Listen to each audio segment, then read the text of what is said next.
Memory shapes everything about who we are and what we believe, but scientists have discovered that up to 70% of our cherished memories could be partially or completely false. Let me tell you about a disturbing experience I just had that made me question everything I thought I knew about my own past. That's fascinating and honestly, pretty unsettling. The science behind memory distortion is way more complex than most people realise. You know what's wild? Most of us think memory works like a perfect recording device, just storing and replaying events exactly as they happened.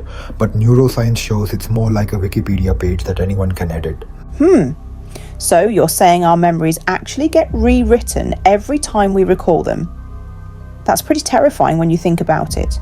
Exactly, and researchers have proven they can plant completely fake memories in people's minds. In one famous study at Harvard, they convinced adults they got lost in a mall as children, an event that never happened. The implications of that study are incredible. The participants didn't just accept these false memories, they created vivid details about this fictional event, right? They described everything: the panic they felt, the person who helped them, specific stores they saw, and brain scans showed their emotional centers lighting up as if it really happened. These weren't just vague impressions, their minds constructed an entire false reality. That makes me wonder about collective false memories too, like the Mandela effect. How do large groups of people end up sharing the exact same incorrect memories?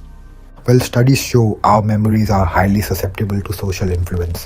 When groups repeatedly share a particular version of events, it can override individual, accurate memories. About 40% of people can be convinced to adopt a false memory if it's presented convincingly by others.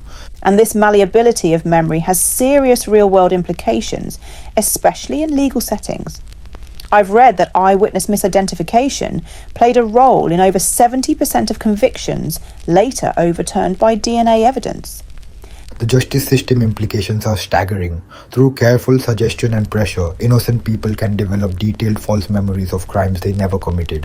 One study found that 15% of people could be convinced they committed a crime that never happened. That's absolutely chilling. How does this process of false memory formation actually work in the brain?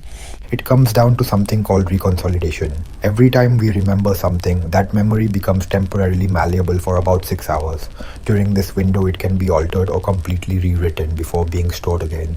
So our memories are basically being edited and updated constantly, without us realising it.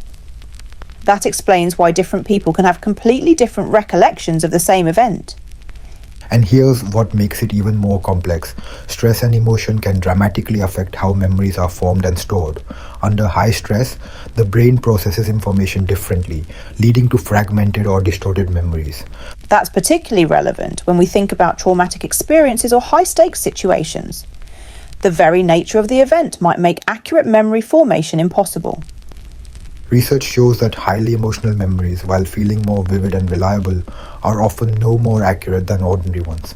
In fact, they are more prone to distortion because of their emotional significance. Well, that certainly challenges everything we think we know about trusting our strongest memories. How should we approach important decisions if we can't fully trust our recollections? Some experts suggest treating memories more like helpful stories rather than perfect recordings. Studies indicate that accepting memory's fallibility actually leads to better decision making because we are more likely to seek external verification. That's fascinating. So understanding our memories aren't perfect might actually help us make better choices. But what about identity? If our memories shape who we are but aren't reliable, what does that mean for our sense of self? That's where it gets philosophical. Research suggests our identity isn't just about accurate memories, it's about the narratives we construct. Even false memories serve important psychological functions in helping us make sense of our lives. So maybe the question isn't about determining what's really true, but understanding how these memory narratives, accurate or not, help us navigate the world. Exactly. And new research in cognitive science suggests that memory's primary purpose isn't to maintain an accurate record, but to help us predict and respond to future situations. Accuracy is secondary to usefulness. That's such a profound shift in how we think about memory, from a record of the past to a tool for the future. It really changes everything about how we should approach our own memories. The practical takeaway is that we should be more humble about our memories while still recognizing their value. Studies show people who understand memory's fallibility tend to be more empathetic and better at resolving conflicts. That's actually quite hopeful. That understanding the limitations of memory might make us better at connecting with others and navigating disagreements. Looking ahead, this research has huge implications for everything from education to therapy to artificial intelligence.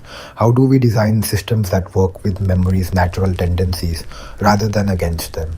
That's going to be crucial as technology increasingly intersects with memory, whether it's social media archives or AI-enhanced recall. We need to understand these fundamental aspects of how memory really works. In the end, maybe the most important thing isn't having perfect memories, but understanding how to work with the beautiful mess that is human memory, both its limitations and its remarkable ability to help us make sense of our lives.